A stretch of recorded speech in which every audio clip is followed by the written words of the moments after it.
Cuantiosos trastocamientos técnicos, productivos y sociales, de sombríos e inescrupulosos poderes políticos, de un sismo técnico civilizatorio de primera magnitud, que logró cambiar las manos que tocan las cosas, los ojos que ven las secuencias, los oídos que oyen las lenguas, las cabezas que argumentan la vida.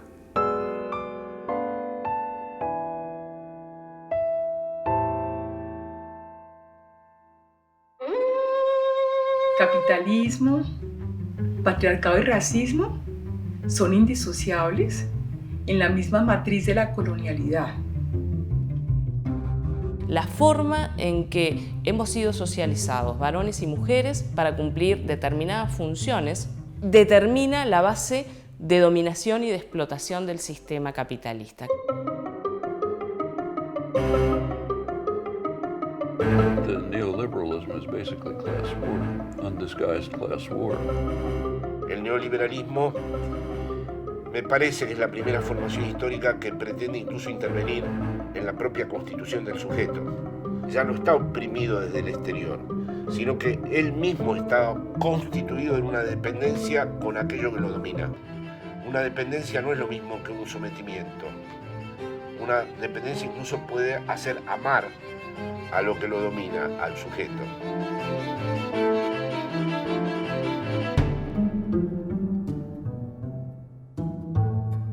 Hay un punto que a mí me preocupa y es justamente esa relación entre capitalismo y patriarcado.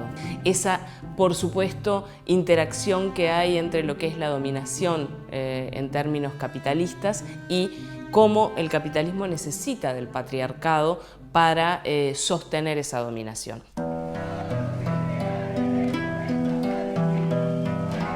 Yo creo que fuimos un grupo de mujeres que enfrentamos al capitalismo de una manera brutal. Primero, socializando la maternidad. Ustedes piensan que el capitalismo quiere solo las cosas individuales. Más solo, mejor.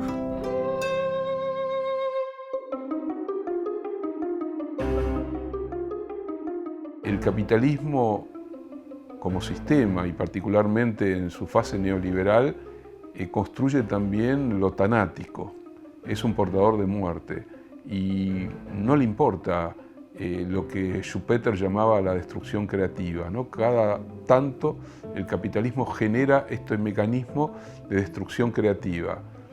Puede ser eliminando tecnologías que le parecen obsoletas o convirtiendo una ciudad en ciudad fantasma porque todo su aparato productivo es trasladado a otra parte del planeta, o generando ejércitos de desocupados o guerras, o habilitando pandemias también, ¿no? Generando las condiciones para que las pandemias se ceben con los más pobres. Nada puede quedar de una historia si no la inventamos en cada escritura, si no la forzamos a hacer por primera vez. Los datos objetivos pocas veces dicen algo que valga la pena, hasta tanto no se inventa la narración que los dispone en escena. Es muy injusto plantear que el modelo neoliberal empieza con Margaret Thatcher. No, empieza en el año 73 en el golpe de Estado contra Salvador Allende. Y es muy importante entenderlo, porque ahí lo que estamos analizando es que en un momento en donde el contrato social occidental quiebra y empiezan a plantear como alternativa al modelo neoliberal, hay un país que está diciendo hay una alternativa. Y dicen no puede haber alternativas porque entonces no tenemos razones para implementar este modelo que queremos desarrollar. Decía Stiglitz que el modelo neoliberal tiene éxito solamente en la medida en que nos convence de que no hay alternativa. Por tanto, cualquier surgimiento de una alternativa se vive como un cataclismo porque se quedan sin argumentos para justificar tanta crueldad y tanto dolor infligido a los pueblos.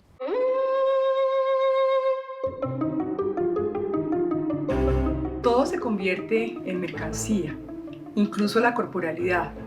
Tú ya empiezas a hablar de tu cuerpo como un capital, de tu capital óseo, de tu capital capilar, y también empiezas a utilizar el cuerpo como capital.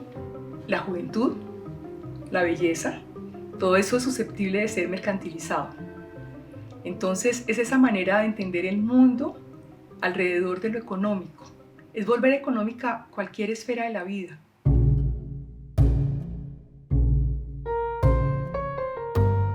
Es poner los bienes materiales en el centro, apropiados por los individuos que no tienen ninguna solidaridad con los demás y cometen dos tipos de injusticia.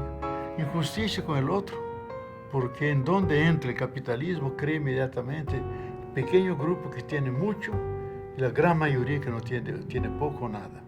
Entonces un foso enorme, una injusticia social. No es el liberalismo, no es solo la mano invisible del mercado, es una reapropiación de todo el aparato del Estado, es la construcción de una racionalidad e incluso es un proyecto de producción de subjetividades. Repensar una máquina de escribir, una virome, una goma de borrar, un papel carbónico, ya inútiles.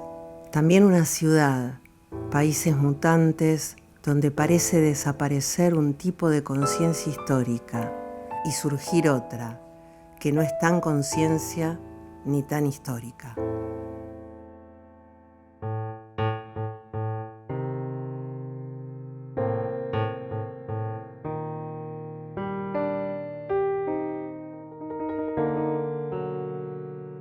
Yo creo que la transformación de la democracia actual es necesaria porque si no la democracia se muere.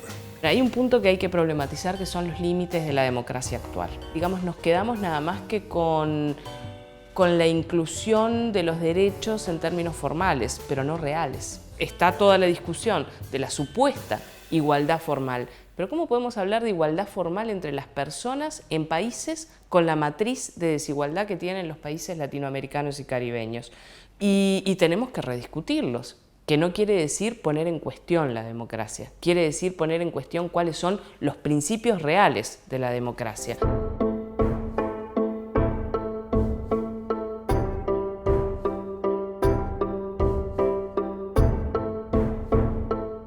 El problema que hoy tenemos en el siglo XXI es que estos estados soberanos basados en la idea de representación política no compiten con otro estado soberano basado en la idea de representación política. Compiten con el capital transnacional, el capital financiero, el capital que no tiene fronteras, el capital que pone un gobierno, que saca un gobierno y que voltea un gobierno. Entonces, el problema es que no hay reglas de juego internacionales que hoy reflejen el sistema financiero internacional frente a la idea del Estado-Nación y del sistema de representación política. Es decir, nosotros tenemos una constitución que no refleja los poderes fácticos. Es decir, peleamos contra algo que no existe en la Constitución y ese algo que no existe en la Constitución es más poderoso que los poderes formales. The United States is a very fundamentalist country. There's no correlation between their opinions and policy. Political leaders pay no attention to them. The policies are set at the very top, a fraction of 1% of the population. The elections are basically bought. You can't run in a presidential election unless you have several $1 billion, which means corporate backers. And they pretty much determine policy. So it's a plutocracy, not a democracy. Diciembre del 2014 se aprueban leyes ya en el Congreso de Estados Unidos con visión y con aplicación extraterritorial, algo que va en contra de todo el derecho internacional. Y lo que hace Obama con este decreto es simplemente el clímax de todo un proceso que ya venía gestándose, que lo fuimos denunciando, que lo fuimos peleando en el ámbito internacional. Pero por otro lado, le saca la careta a ese proceso. Porque todavía hasta este decreto presidencial podían tratar de convencernos a los pueblos de que no, que la intención no era intervenir, que cómo se les ocurre, y hoy queda absolutamente claro que la intención es inmiscuirse, intervenir, y si en algún momento tienen que tomar la decisión de invadir, lo van a hacer.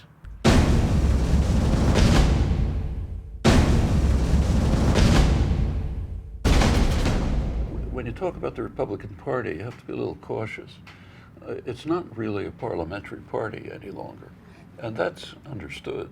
One of the leading conservative political commentators, Norman Ornstein, he recently described the Republican Party as a radical insurgency, which has abandoned any commitment to parliamentary procedures and forms. Both parties have shifted to the right during the neoliberal period, but the Republicans have just shifted off the spectrum. They don't function as a political party. Nadie duda de la monocorde apropiación política y militar de la escena mundial y sus estrategias por parte de los Estados Unidos.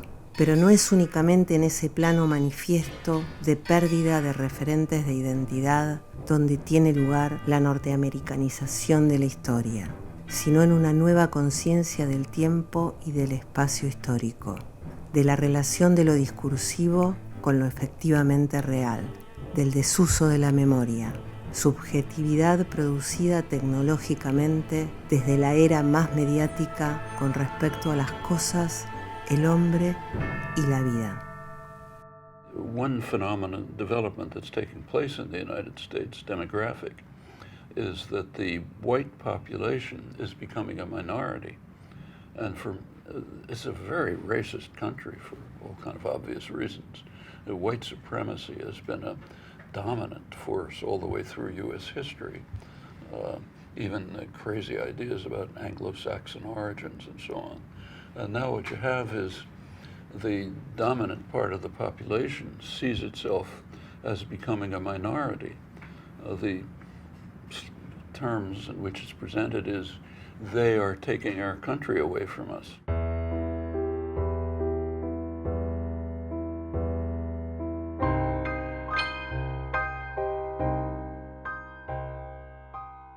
And we have said, look, these people have got a strategic plan of how they're going to be protecting the oligarchs, you know, and the big global corporations and capitalism and the elites, how they are protecting the small minority of people are protecting themselves in these wars that are being established, as well as ensuring for their point of view that they can dilute human rights.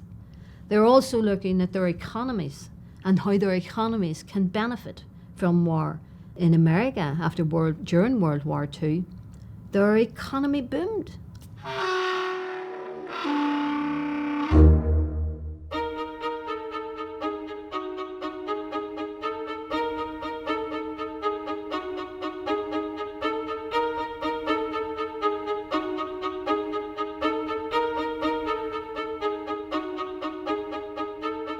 So in Europe, for example, the decline of democracy is so severe that it just doesn't matter who's elected in European countries. Whoever is elected, they follow the same policies. They can call themselves communists or conservatives or whatever it is, but the policies are set by the bureaucrats in Brussels, the Bundesbank, and the government just follows them. Cada vez hay más mecanismos que se producen en Bruselas que complican el ejercicio de la democracia y de la soberanía, que tienen que ver con, por ejemplo, la definición de los presupuestos anuales de cada país, que tiene que tener todos un visto previo de la Comisión Europea, que tiene que tener todos una aprobación, que si no están como las instituciones lo indican, tiene que imponer más reformas estructurales. Claro que reformas estructurales es una expresión muy interesante para hablar de recortes, para hablar de retirada de derechos.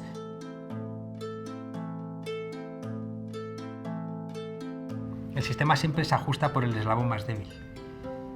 Y los europeos no tenemos acción colectiva desde el mayo del 68.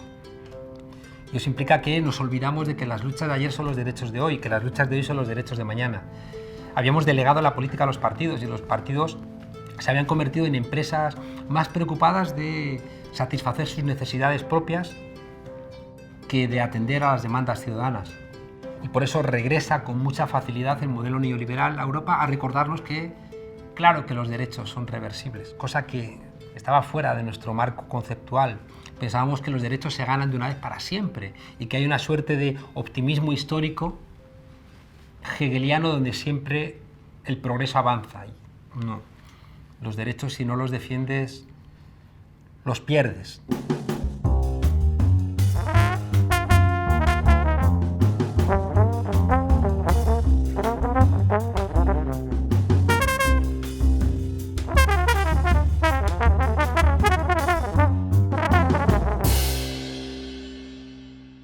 Hay un camino que fue de apartar cada vez más los ciudadanos de las decisiones.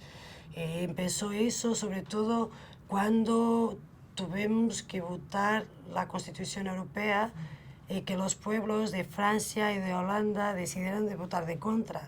Y ahí las instituciones dijeron no, pero ahora esta gente piensa que puede votar contra lo que decimos nosotros, ni pensar. Entonces se crearon más y más mecanismos de apartar a los ciudadanos, de no les permitir que participen.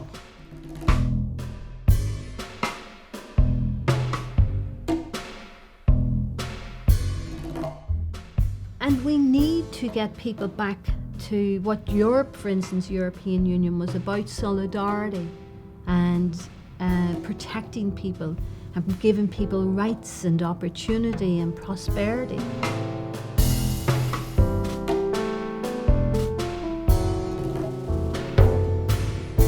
La grandeza de Europa se construyó en la interacción entre capitalismo, patriarcado y racismo. Esa interrelación, digamos, no es nueva. Podríamos rastrearla hasta el momento pues, de la colonia, de la conquista, pero el patrón de poder que existe hoy también sigue asociando patriarcado, racismo y capitalismo. Y podríamos decir que esas dimensiones se ven de muchas formas, por ejemplo en la división sexual y étnico-racial del trabajo, pero también en los relatos discursivos de dominación, donde la figura dominante es un hombre blanco que está desterritorializando pueblos originarios, pueblos afrodescendientes, y hablo más como latinoamericana, más que como afro-latinoamericana. Entonces, desde América Latina es imposible no verlo. Esta interrelación constante entre capitalismo, patriarcado y racismo. Yo a Europa la vi siempre previniéndose de lo que puede llegar, es decir, atravesada por el terror de lo que puede venir, con justificación porque convengamos que conocieron todo tipo de horrores y participaron activamente en construir esos horrores, ¿no? Pero bueno, mi broma siempre un poco provocadora con mis amigos era siempre que ese archivo era incapaz de una invención política. Era un lugar, digamos, todo el tiempo de protección, protegerse de lo que está por venir, y encima lo que está por venir es algo donde ya Europa nunca va a volver a ser lo que fue. Hay una constatación plena, certera, absolutamente rotunda, de que nunca va a volver a ser Italia lo que era, nunca va a volver a ser Francia lo que era, y Alemania tampoco. No hay, ya, vamos a decir, dieron de sí. No estuvieron mal, ¿no? Dieron unas cuantas cosas. Dieron a Miguel Ángel, a Velázquez, dieron a Bach, dieron a Kant, dieron a Hegel, bueno, no estuvo nada mal, ¿no? Ahora, las fórmulas de reapropiación de todo eso no me parecen ellos que estén en las mejores condiciones. Me parece que nosotros podemos reapropiarnos de algunas de esas cosas y conectarlas, e hibridarlas y constituir un campo operativo donde las articulemos con cosas que no son pertenecientes a la cultura europea y que pueden dar mucho juego. Para la democracia, el enemigo ha quedado fuera de toda consideración, fuera del predio democrático, comprado en cuotas de mercado, fuera de la única historia, aquella que se contabiliza. El bien democrático postula un mundo sin confrontaciones sociales ni problemas irresolubles, porque radica ese mal, el mal del otro. Governments, contrary to illusion, are not concerned with security for the population. They're concerned with power and security for dominant elements in the society. And the U.S. global terrorist campaign is an example.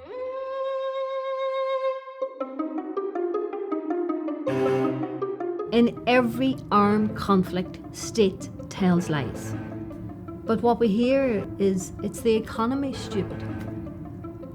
Not about social and political rights, not about solidarity, not about protecting people. And I think that this threat of terrorism fits into their strategic plan, and it's one part of a jigsaw of, and again, what they are doing across the world. Terrorismo, el terrorismo con mayúsculas, o la amenaza terrorista o el fantasma terrorista sirve para, como tú comentabas, cercenar las conquistas del Estado de Derecho y las conquistas de libertades, ¿no?, que se han producido en los últimos tiempos, ¿no? There is a global terrorist threat. It's very severe, in fact, mostly coming from the Obama administration. The global assassination campaign, the drone campaign, is the most extreme terrorist campaign that I think has ever been envisioned.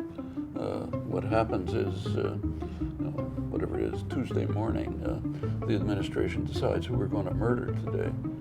And it can be anyone, anywhere. The people who are targeted are people suspected of perhaps intending someday to harm us. That's a massive terrorist campaign. So yes, there's a global assassination campaign, the worst terrorist campaign I could think of. It's furthermore a terrorist generating campaign.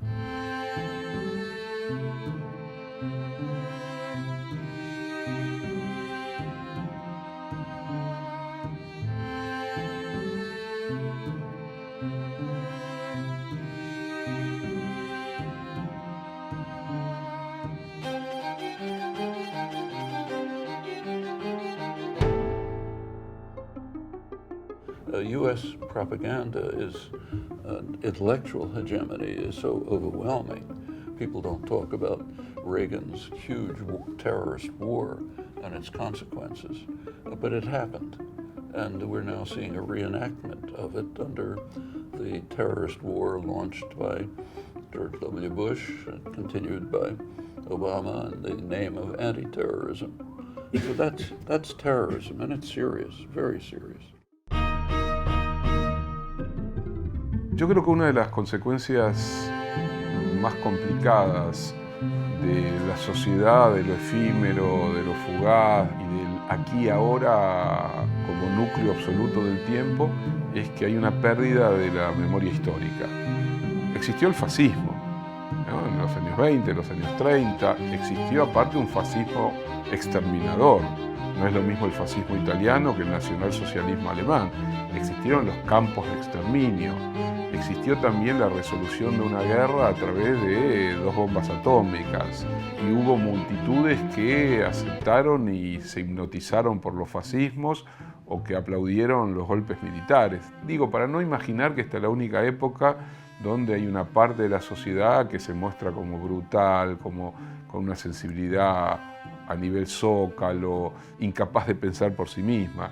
Me parece que es uno de los efectos de un sistema de dominación, es uno de los efectos de una pérdida de algo que es fundamental, que es la capacidad de mirar críticamente el mundo y las propias ideas que uno trata de defender.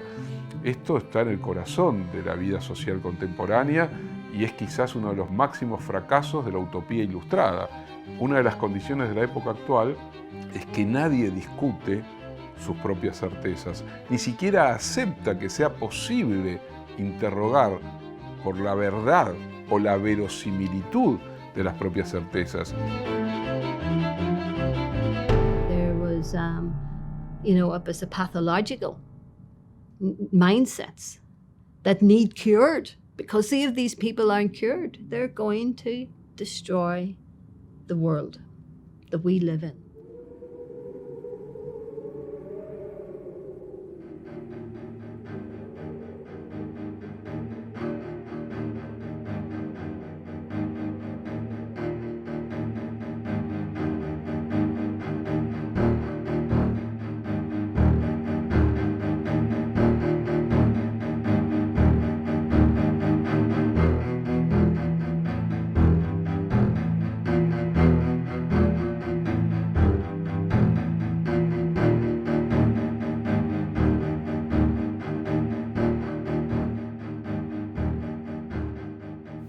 el sistema capitalista se asienta sobre la desigual distribución de la oportunidad de conservar o de perder la vida. Hay cierta lógica sacrificial que ha siempre estado en el corazón del capitalismo. El sistema siempre ha funcionado con la idea de que alguien vale más que muchos otros. Los que no tienen valor pueden ser descartados.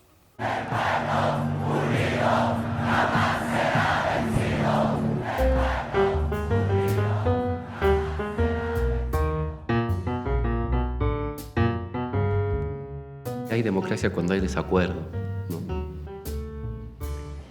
Y de hecho, cuando uno estudia los procesos de construcción de las democracias en cualquier país del mundo, desde Estados Unidos, Inglaterra, Francia, Argentina, Bolivia, la constitución de los regímenes democráticos, elecciones, pluralidad, formas de organización diversas, siempre han nacido por una explosión de la sociedad, por un descontento, por un desacuerdo frente a las dictaduras, frente a la monarquía y por un hartazgo colectivo que lleva a la gente a demandar su derecho a participar.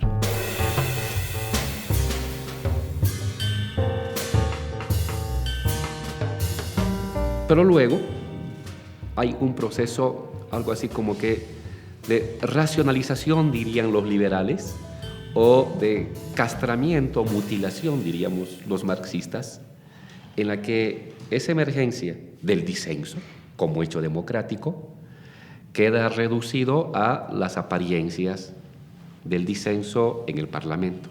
Ya no del disenso colectivo, sino del disenso teatralizado en un espacio cerrado llamado Parlamento, donde van a haber muchos partidos, donde van a haber muchas corrientes, y entonces en verdad hay un proceso de lifting del hecho democrático.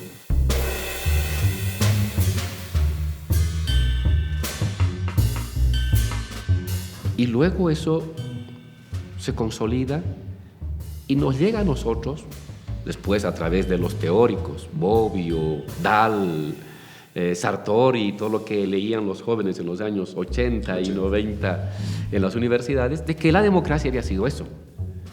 Es decir, teníamos entonces una lectura de la democracia de un espectro, porque el hecho real de la democracia era la emergencia de la gente, el disenso ranceriano, ¿no? Pero claro, 50 años después, 30 años después o 100 años después, lo que queda es el espectro de ese hecho. Partidos, instituciones, revocabilidad del mandato, en fin. Y claro, ese hecho es una fosilización del hecho primigenio, que es vivo, que es rupturista. Y la democracia es por definición rupturista.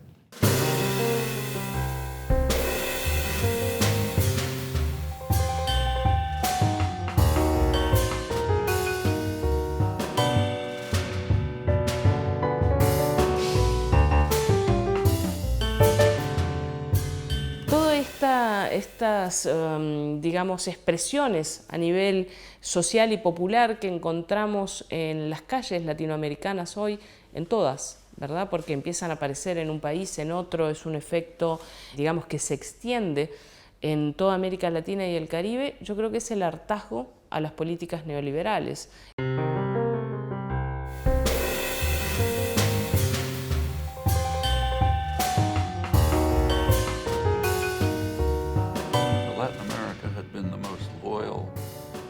Student of the neoliberal doctrines and had suffered the most.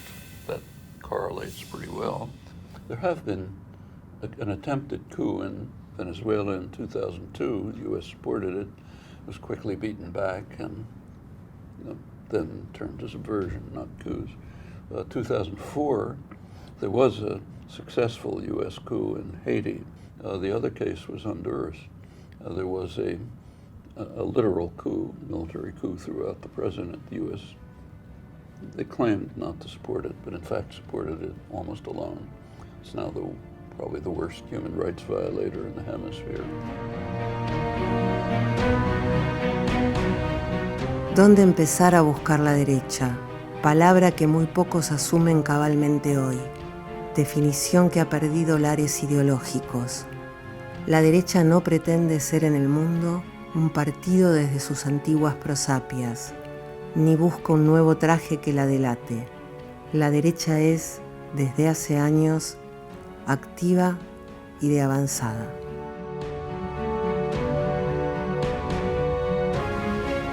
El neoliberalismo justamente tiene un discurso rabiosamente antiestatal por eso mismo, ¿no? Porque en cierto tipo de estados nacionales, ¿no?, de pronto se vuelven como fuertemente amenazados en sus políticas públicas, sobre todo por las grandes corporaciones. A las corporaciones no les interesan ni las elecciones, ni los congresos, ni los parlamentos, ni los movimientos sociales. Frente a lo que son esas corporaciones y el sistema financiero internacional, bueno, todas esas multinacionales, nosotros tenemos que comprometer un discurso de democracia.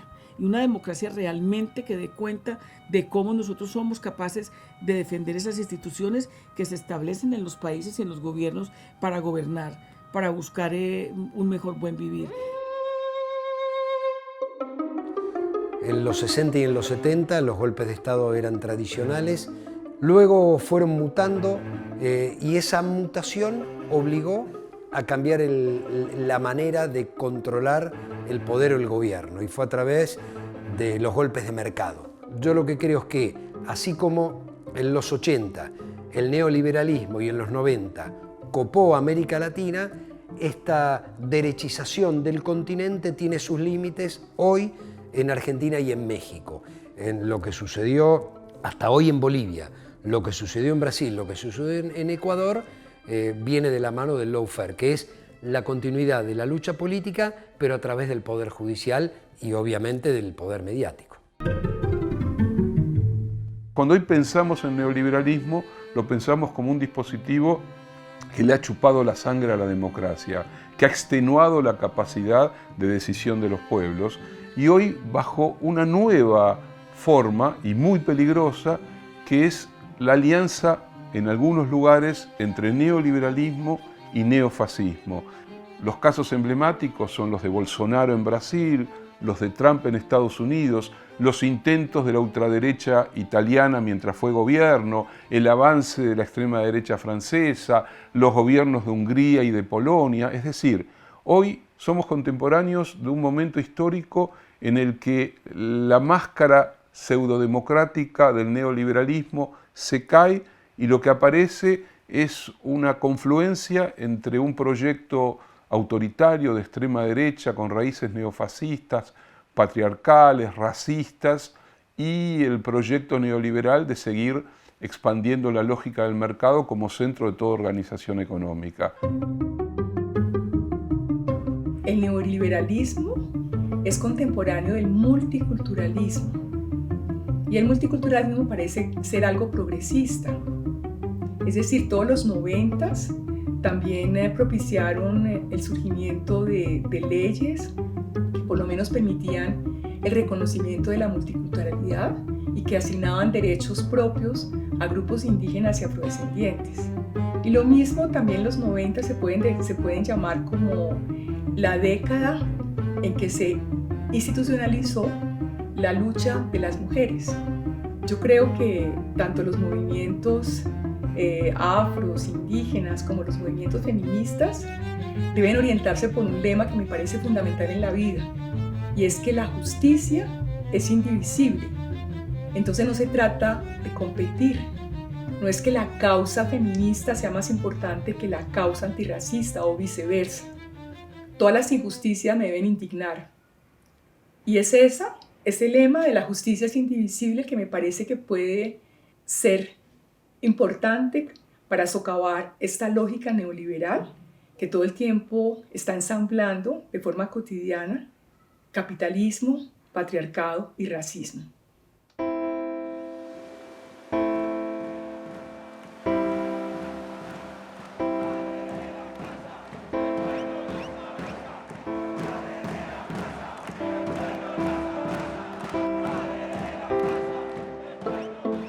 Hubo épocas que hubo que usar armas para la revolución y ahora se usan las palabras, se usan las plazas, se usan los pueblos movilizados, y eso nos da una seguridad de que tenemos un camino y una responsabilidad cada uno de nosotros, ¿no? Los pueblos latinoamericanos y nuestro pueblo en general, el problema que tiene con esta democracia y con este mercado es que está edificado sobre la filosofía de competir. Cualquier cosa que hagas comunitariamente se edifica sobre la cuestión de lo colaborativo, ¿no? Entonces hay un choque de lógicas ahí. El pueblo construye poder esencialmente sobre lo colaborativo y el sistema le opone un reglamento que lo obliga a competir.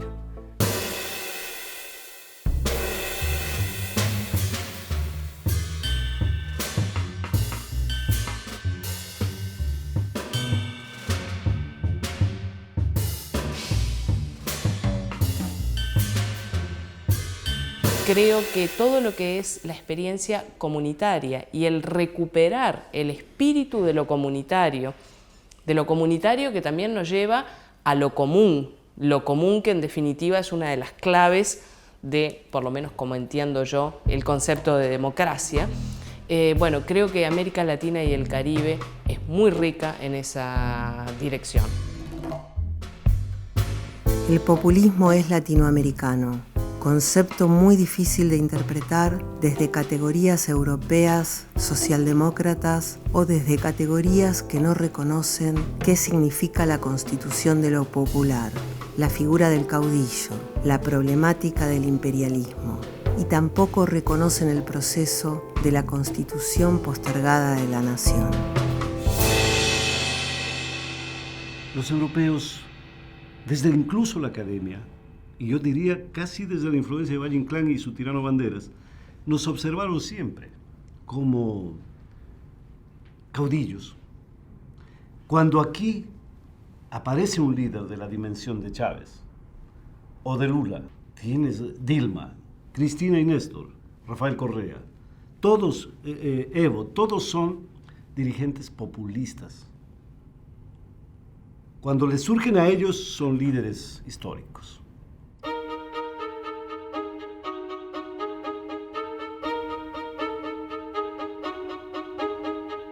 Cuando se distribuye mejor la riqueza, aparece la idea de que eso se hace en forma autoritaria. Y cuando el capital financiero internacional cada vez concentra más la riqueza, no hay un cuestionamiento de eso. Entonces, yo por lo menos trato de no pensar en términos de dictadura o democracia, porque me parece que es una trampa, digamos. Yo confío más en la democracia más participativa que representativa, ¿no? Hay que potenciar la organización popular y la movilización.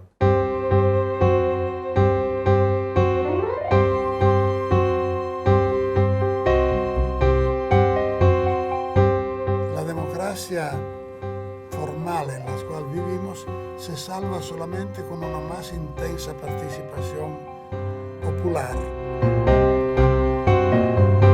Yo soy de la idea que la construcción del poder popular tiene que tener un altísimo grado de autonomía en relación al Estado y metodológicamente, no por una cuestión filosófica, sino por una cuestión estratégica, una diferenciación entre los instrumentos políticos de inserción en la institucionalidad burguesa, en las instituciones de una democracia que, como te decía al principio, a mi juicio no termina de resolver los problemas porque está perimida como forma de gobierno en el capitalismo del siglo XXI. Entonces una cierta autonomía entre los procesos de construcción de poder popular, la estatalidad y, por una cuestión metodológica, la inserción política institucional. Yo creo que contra hegemonía y contrapoder se tiene que construir indiscutiblemente a través de los procesos sociales, a través de lo que tiene que ser educación popular, la concientización además de lo que significa la independencia, lo que significa la liberación de los pueblos y de lo que significa realmente construir un correlato desde una perspectiva del socialismo, que significa la humanización de la vida, que significa el buen vivir, pero sobre todo que significa la posibilidad de el ejercicio de los derechos en su integralidad. Estamos en una etapa de tránsito en donde La participación partidaria es muy importante, pero tenemos que saber, los militantes populares, que no es la que define el principio estructurante de lo popular. El principio estructurante de lo popular es lo colaborativo.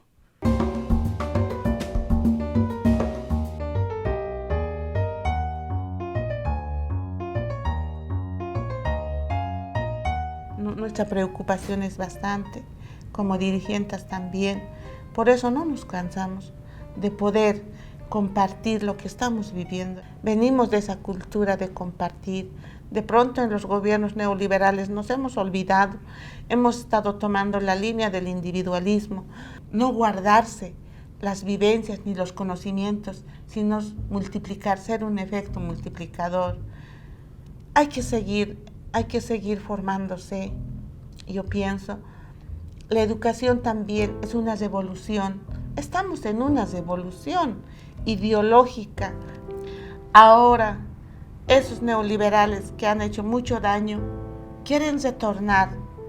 También tienen un lenguaje técnico como profesionales que hay veces nosotros no les podemos entender y nos pueden engañar, nos pueden hacer cambiar nuestra manera de pensar. Entonces, para eso es importante también formarse. Hay que comprender qué nos quiere decir para no caer, porque no podemos caer. Algunos de mis compañeros en Bolivia cayeron. ¿Qué tipo de democracia queremos? ¿Replicar una democracia dentro de un sistema occidental que te excluye y te invisibiliza por el hecho de ser diferente, en base a la construcción de esa sociedad hegemónica sumamente eurocentrista? ¿O queremos construir democracias que se construyan con la voluntad de nuestros pueblos y que esos sean los pueblos que decidan de manera permanente el camino por el que quieren seguir? En los sectores populares, las compañeras más se inclinan por querer aprender costura, tejido y no tanto la alfabetización, pero era una manera de incentivar para que ellas puedan, digamos, aprender a leer, escribir. Ahí me despertó la idea de decir, si un pueblo sabe leer, sabe escribir, puede presentar leyes y puede exigir al gobierno, no que 2 o 3 personas se lo hagan. El pueblo puede aportar. Cuando llega el presidente Evo Morales a la presidencia, hace un convenio con Cuba y con Venezuela, llegan los hermanos cubanos, venezolanos, vamos a alfabetizar a todos, vamos a liberarles a las compañeras. Ha sido una emoción tan grande.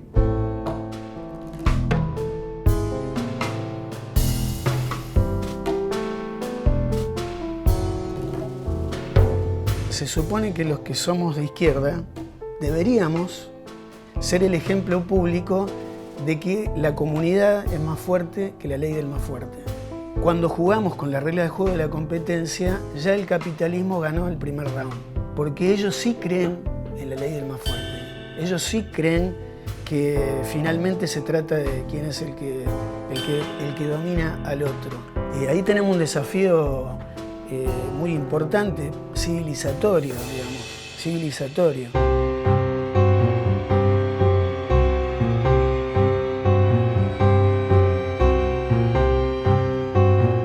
Las izquierdas latinoamericanas están demandadas por demasiadas tareas al mismo tiempo. La primera es que siguen asediadas por los grandes medios de comunicación. El tema de los medios de comunicación es central y es un asedio a todos los gobiernos de izquierda. El capital financiero internacional también. Y bueno, y sus propias élites locales, ¿no? Sus propios empresarios, sus cámaras empresariales, qué sé yo. La relación con el conjunto de América Latina crea un tipo de militancia de izquierda latinoamericana que tiende a mirarse hacia adentro, mexicaniza su perspectiva. De tal manera, la información que de repente llega de Venezuela, de Argentina, de Cuba, de Nicaragua, de Honduras, es como lo que pasa allá, en esos países, ¿no? Y se rompieron los grandes y profundos vínculos que se habían construido entre América Latina y México a partir de los años fines de los 60, yo diría, donde a través de la cultura se construyeron puentes muy potentes. La canción, el teatro, el cine, la literatura, circulaba a escala latinoamericana. Esto se perdió. El avance del proyecto neoliberal encerró a México dentro de México. Esto rompió los grandes puentes, pero eran vínculos culturales, eran sobre todo puentes, y colaboró enormemente los exilios.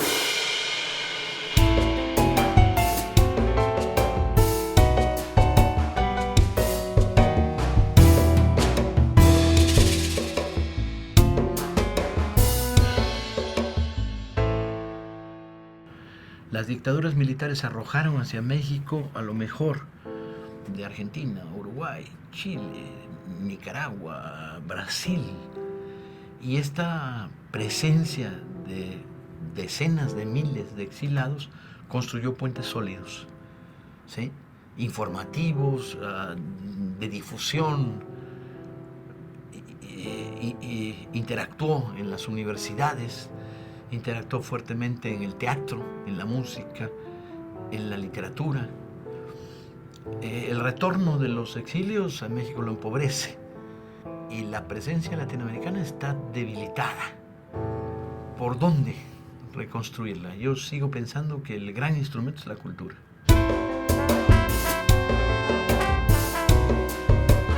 De alguna manera la izquierda tiene que también prometer ser políticamente feliz. Tiene que ser capaz de hacer un discurso que no sea solo el del sacrificio, sino que estar en la política es comunión, es estar juntos, es, alguien lo dijo, ya no recuerdo, pero bueno, recuperar lo plebeyo, la sensualidad, etc. La izquierda tiene que poder ser una fiesta.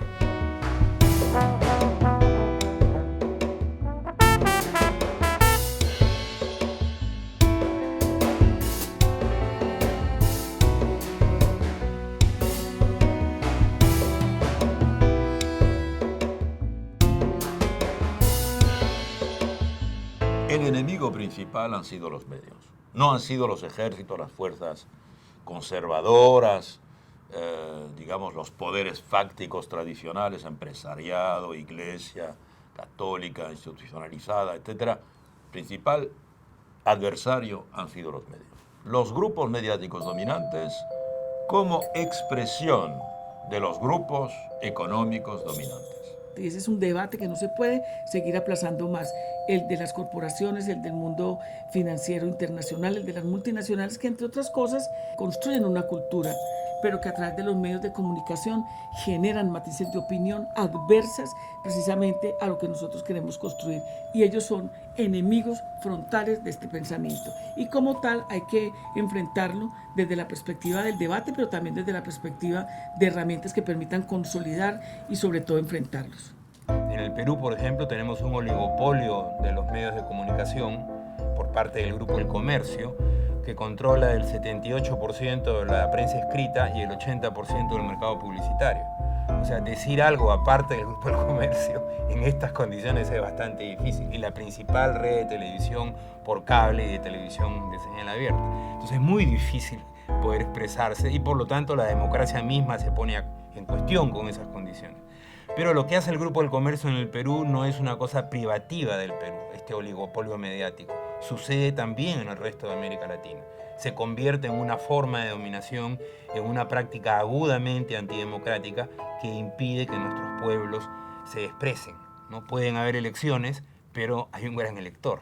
Entonces, en la práctica, esas elecciones no sirven para mucho, ¿no?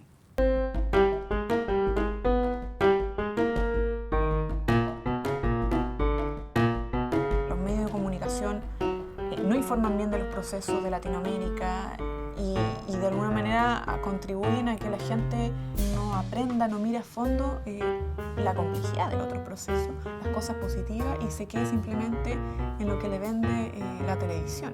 Porque claro, el informar de mejor manera lo que está pasando en nuestra región, en nuestro continente, significa empoderar mucho más a la ciudadanía que digas es posible hacer cambios.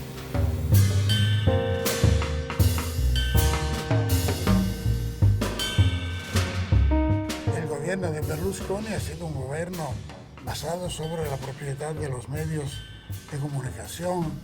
Si se podía limitar un poco, probablemente la fuerza misma de la derecha en Italia sería diferente. En el caso de España, efectivamente los grandes medios españoles, El País en particular, o bien ABC en particular, conducen la campaña contra los gobiernos progresistas. La ultrainformación como forma de vida naturalizada, el noticiero enervante, la construcción diaria de la víctima, del terror, de la amenaza, de la muerte, del mal, gestan un mercado actuante a través de sus empresas mediáticas, tan privadas como monopólicas, desde una lógica de interés político-cultural y político-ideológico. También está otro tema que no es menor, el gran negocio, el monumental negocio que se abre para estas grandes corporaciones digitales, que es la digitalización de todo, ¿no?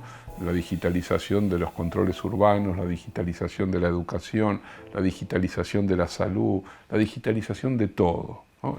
Digo, este es un peligro también, porque vamos hacia una sociedad donde un puñado de empresas sean las que manejen los núcleos más sensibles de la vida de una comunidad.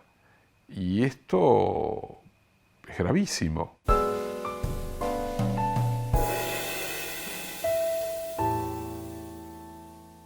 Me parece que lo que nosotros tenemos que trabajar son las nuevas tecnologías y generar alternativas de comunicación del campo popular. Eso es lo que hay que trabajar, eso es lo que permitiría generar una red alternativa de comunicación que compita mano a mano con las tradicionales, no en términos de acumulación económica, sino en términos de circulación de la información. And I think what I've learned that we're in government in the north of Ireland, and looking at how the media react and respond to anything that we do, and looking how the media is reacting and responding here in Latin America, and how they respond in places like America itself, South America and elsewhere, it's no different.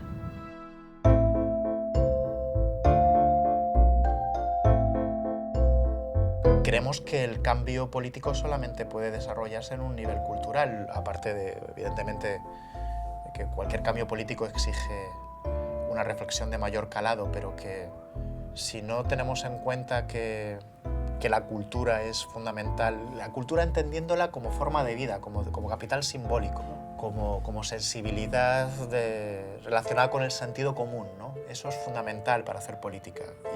Y si no tienes en cuenta esas variables, difícilmente podrás transformar una sociedad. You don't make decisions unless you go out and consult with your people and are very honest with your people.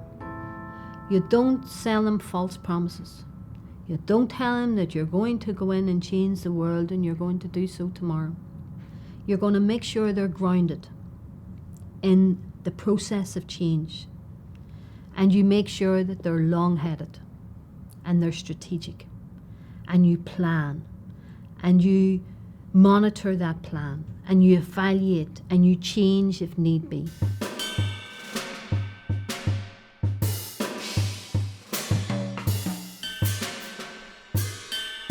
La política es cuando te levantás cada mañana y pensás qué voy a hacer hoy, por otros que precisan o qué voy a inventar hoy de nuevo.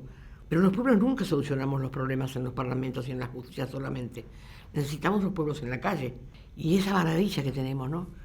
A mí me deslumbró más que ningún día el 24 de marzo. ¿Y sabés por qué? Porque el 24 de marzo fuimos a juntarnos. Salimos todos a la calle como era una ola de gente, a querernos, a abrazarnos, a cantarnos, a darnos la mano. Yo digo, esto es una maravilla. ¿Qué pueblo sale a la calle para festejarnos entre nosotros? Eso es un hecho político muy contundente que no se da en ninguna parte del mundo. No fuimos a pedir nada. Nadie pedía nada.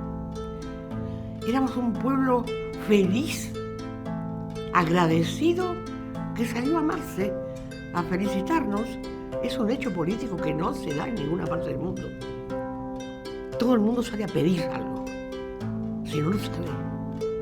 Y nosotros sí. Y eso me parece que es una demostración de política y civilidad.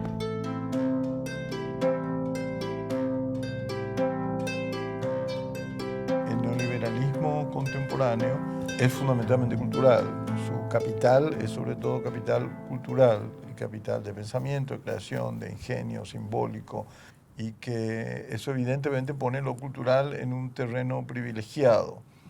Cuando la cultura se vuelve un papel protagonista fundamental de los derechos públicos, también se está exponiendo bastante, y es una cuestión a toda la banalización y a toda la homogeneización cultural que empujan justamente los mercados transnacionales.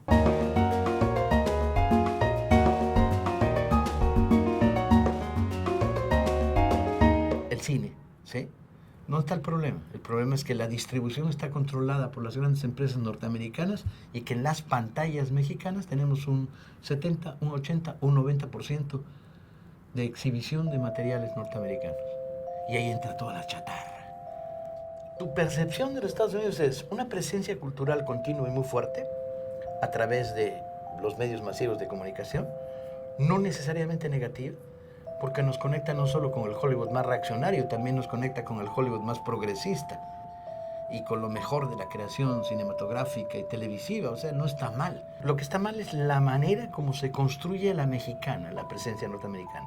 Es la traducción a política mexicana a través de políticos corruptos de voluntades de las grandes corporaciones.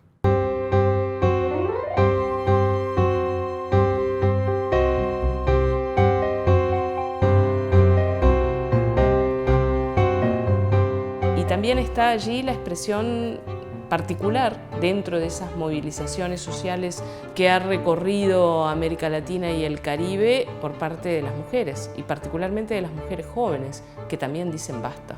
Basta ya de este sistema patriarcal que nos oprime, que no nos deja expresarnos, que nos limitan nuestras libertades, que nos limitan nuestras autonomías, en todas nuestras autonomías, en la autonomía física, en la autonomía económica y en la autonomía en la toma de decisiones. Entonces hay una explosión, ¿verdad?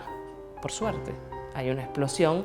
Este también es un ejemplo de la articulación entre capitalismo y patriarcado, ¿sí? En el caso del movimiento de mujeres, sobre las opresiones particulares que sentimos las mujeres por limitaciones o por no posibilidad de desarrollo de nuestras autonomías. Y en el caso de los movimientos sociales, bueno, por este, digamos, agotamiento y este hartazgo con las políticas neoliberales.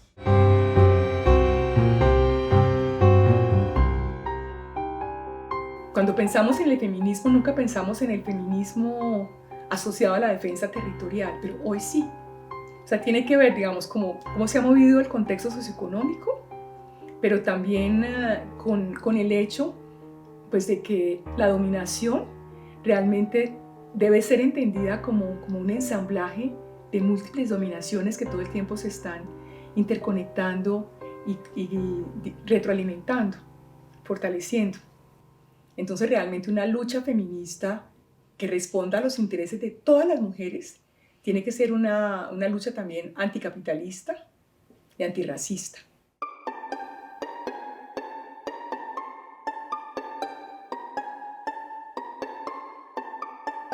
Pertenezco a una serie de espacios de mujeres.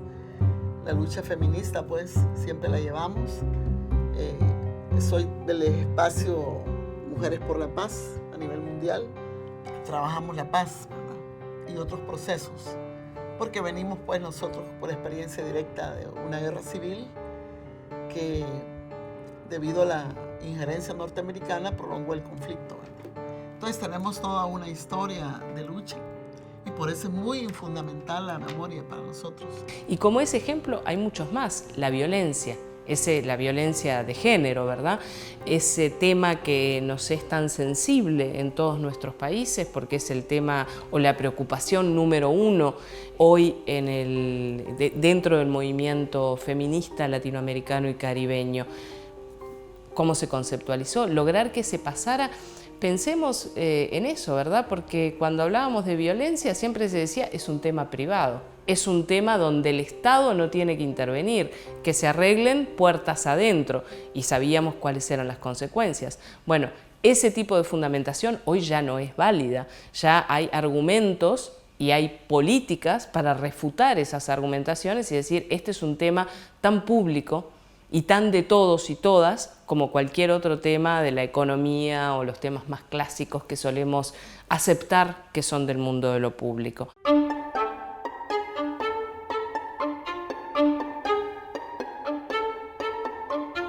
Vengo de una familia muy violenta. Mi papá ha sido muy violento con mi mamá.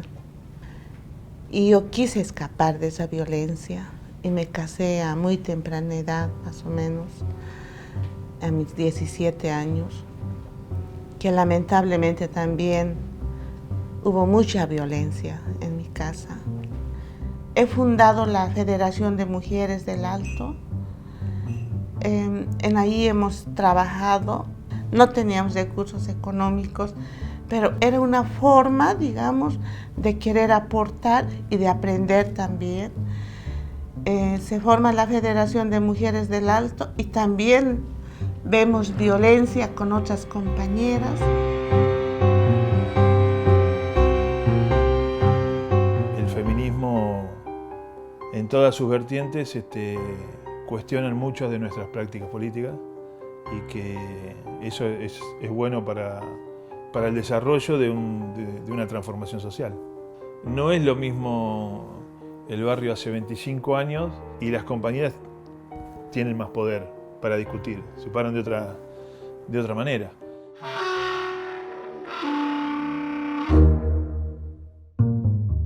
Me quedé pensando en que si nos trasladásemos 4 o 5 años atrás y tratáramos de imaginar el impacto de los movimientos feministas en nuestra vida cotidiana, en el lenguaje, en el cambio de costumbres, no hubiéramos imaginado la rapidez con la que algunas cosas se han transformado. Que la cuestión de lo patriarcal como evidencia que corta transversalmente la lengua, la cultura, la economía, las prácticas cotidianas, me parece que es algo muy impactante. Los movimientos feministas han puesto en evidencia por su caudal, su inventiva, su potencia, que hay múltiples chances de abrir caminos, ¿no?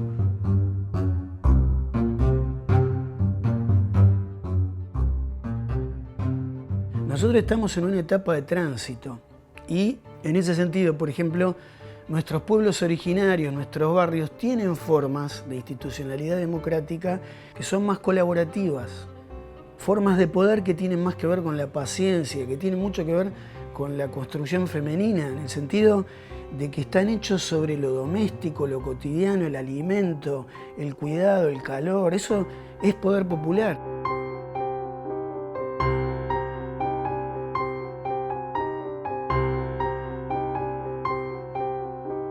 La exclusión más grave de los sistemas democráticos liberales, como se denominan, es excluir a la mitad de la población, todas las mujeres sin sus derechos políticos al comienzo de los sistemas democráticos.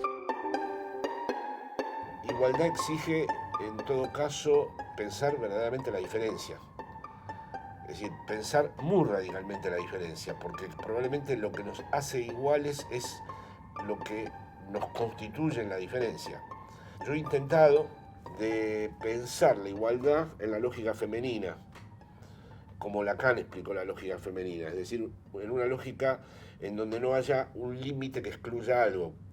Cada vez que se plantea un universal, que ha sido hasta ahora el territorio histórico de la igualdad como un fenómeno universal, hay siempre un punto de exclusión, hay algo que nunca entra. Somos todos iguales, pero están los bárbaros. Somos todos iguales, pero están los pueblos no desarrollados. Somos todos iguales, pero están aquellos a los que hay que enseñarles cómo ser iguales. Esa lógica del para todos que se ha presentado con los emblemas de la igualdad no me parece que sea lo que permita pensar la igualdad. La igualdad debe ser pensada en una lógica distinta del universal y la excepción, porque esa lógica del universal y la excepción lleva inevitablemente a la segregación. Entonces, ¿cómo pensar un ámbito sin límites? Es como la precondición para pensar la igualdad.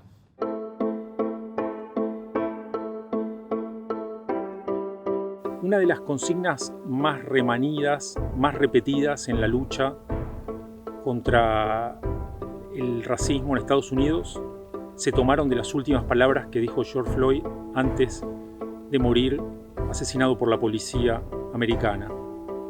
No puedo respirar. Nunca unas palabras fueron más apropiadas para conjugar neoliberalismo, desigualdad y pandemia.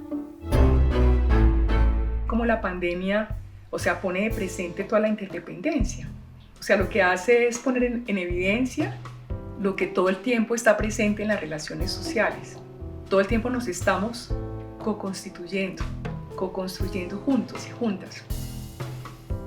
Una de las características de la pandemia es que ayudó a acelerar lo que ya era propio del tiempo neoliberal, que era romper toda relación entre el presente y el mañana bajo la forma de una transformación socialmente más justa, para ofrecernos el miedo a que se reproduzca lo peor.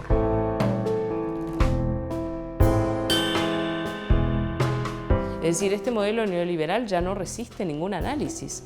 No hay cuidados ambientales, no hay cuidados en términos de decir, bueno, los recursos que tenemos para hoy, pero para el futuro y los que vienen del ayer y toda esa dimensión de sustentabilidad ambiental. Allí hay una tensión, digamos, porque la búsqueda de esas soluciones, supuestas soluciones, y las supuestas urgencias económicas que tiene nuestra región no incorporan esta dimensión ambiental. Y eso lleva a consecuencias sociales y ambientales que son dramáticas.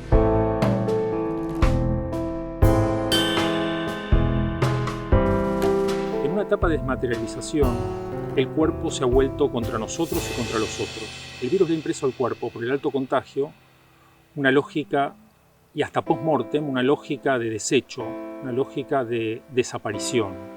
Las personas que tienen el virus mueren solas y son enterradas en soledad y tratan de hacerlas desaparecer, no tienen casi tumba, ¿no? O sea, están fuera de toda lógica social del luto. La emancipación está atravesada por todas estas fragilidades, contingencias y por un mundo que efectivamente entra todo el tiempo, bascula con situaciones en donde el dolor crece y se extiende planetariamente, y del cual no se puede esperar cambio alguno, porque el exceso de dolor no trae aparejado necesariamente ningún proyecto emancipatorio. Para mí lo más terrible del neoliberalismo es como la eficacia de su proyecto político, un proyecto que ha sido denegado, que no se ve como tal, porque se pensaría como ideológico, pero que ha sido muy eficaz. Terminamos creyendo, con fe casi religiosa, en el neoliberalismo. El capitalismo como sistema, no el modelo neoliberal, el capitalismo como sistema es un sistema que lleva a la destrucción del ser humano y de la naturaleza.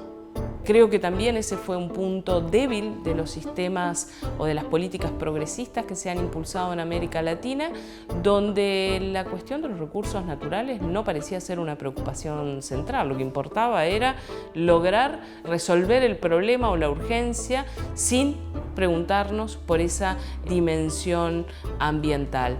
De eso nos han enseñado las comunidades, nos han enseñado los pueblos originarios, que son los que reaccionan.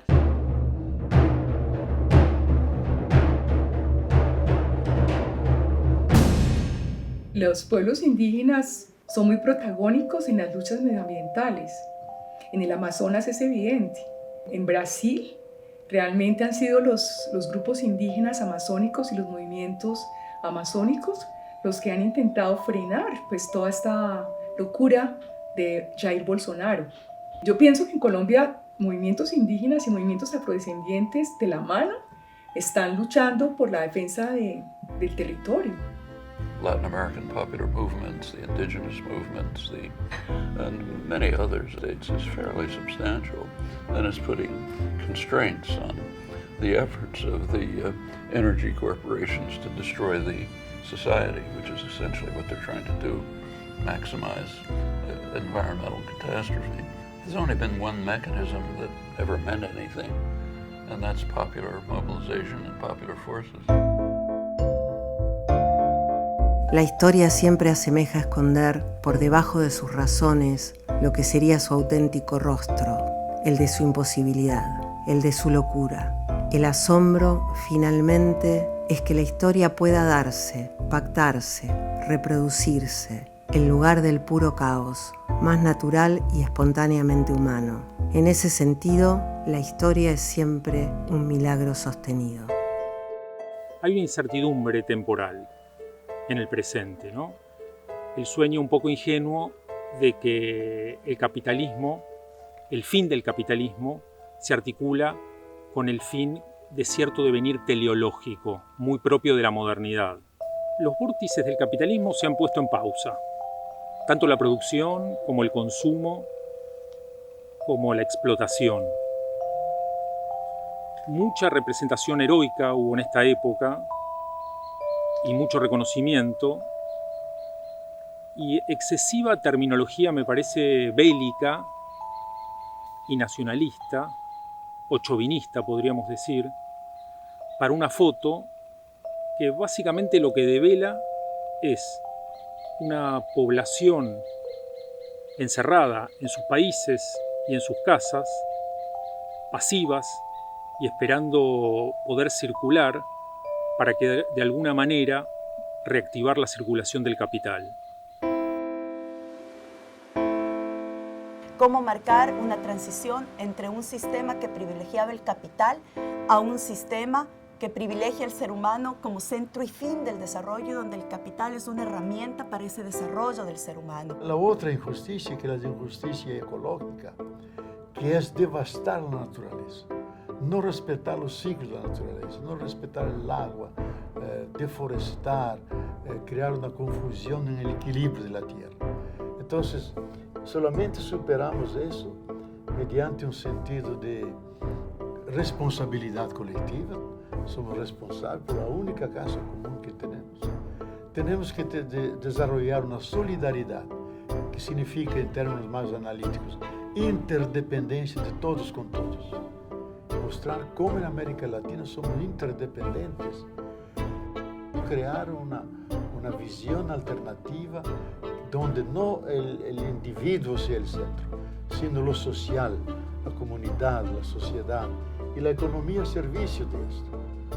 Entonces yo creo que el gran reto nuestro es pasar de una sociedad industrialista, individualista, consumista, para una sociedad de sustentación de toda vida, en todas sus formas, especialmente la vida humana y de la vida humana de la vida de los más pobres. Y eso para mí es el reto paradigmático, un poco el horizonte que ilumina prácticas nuestras que tienen que ir en esa dirección. Si no vamos a esto, no tendremos tiempo para cambiar, tal vez ni siquiera la sabiduría es suficiente, y adelante hay un abismo en el cual podemos perecer de cara a ese abismo.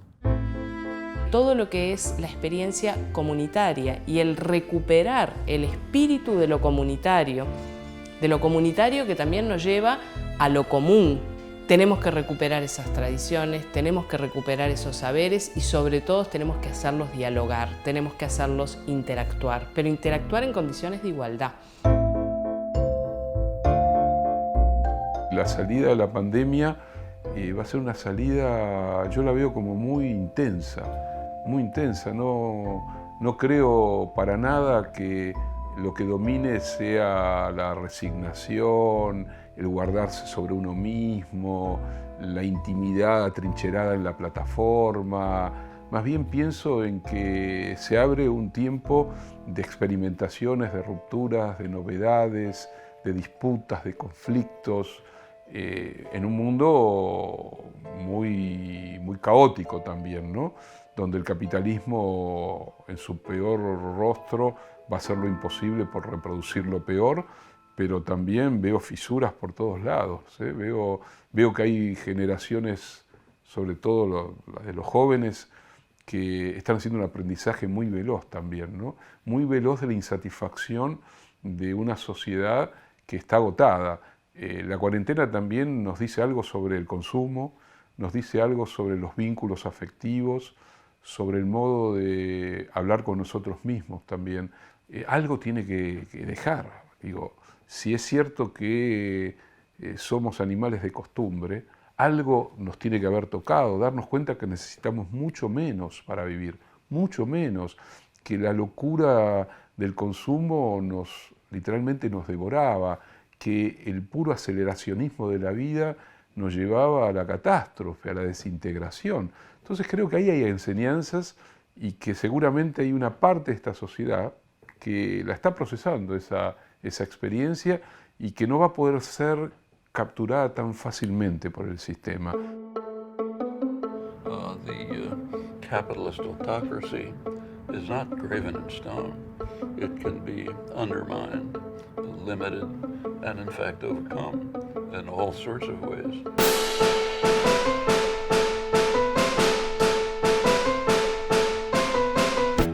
Cuando yo estaba en la cárcel, toda mi familia fue reprimida y tuvo que ir al exilio a Suecia, incluido mi hijo.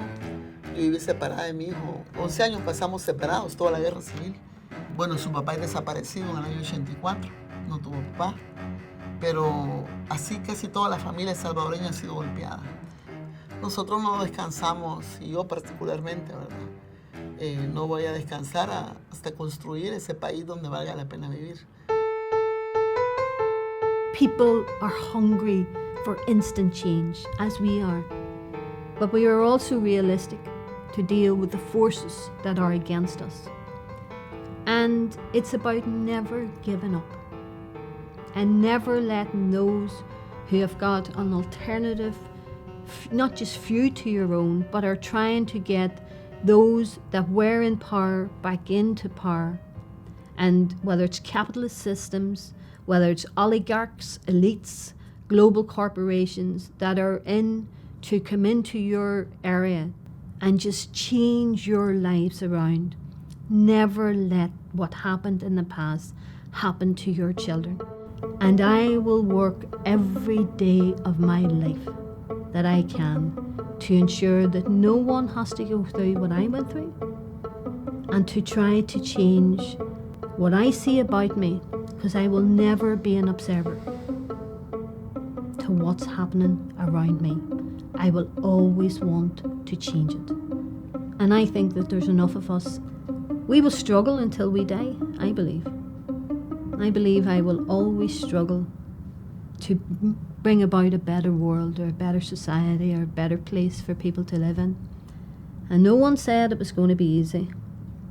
And no one promised you a rose garden.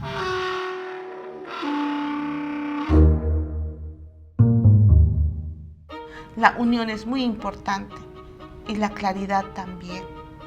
Hay que saber estar atentas qué están haciendo. Por eso hace rato te decía, estamos en una revolución, pero ahora es la revolución ideológica. No estamos con armas y es muy fuerte. Y para eso es importante tener también los instrumentos del aspecto teórico para podernos defendernos.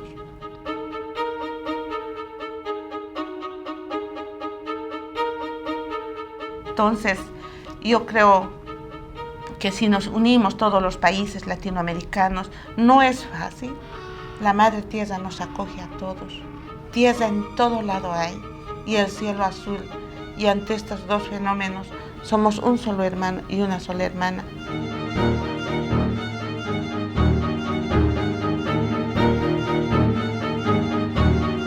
En esta desertificación o formalismo técnico gestionante de lo político, el fin de la revolución resultaría una estación terminal de la idea de conquista de una historia del bien.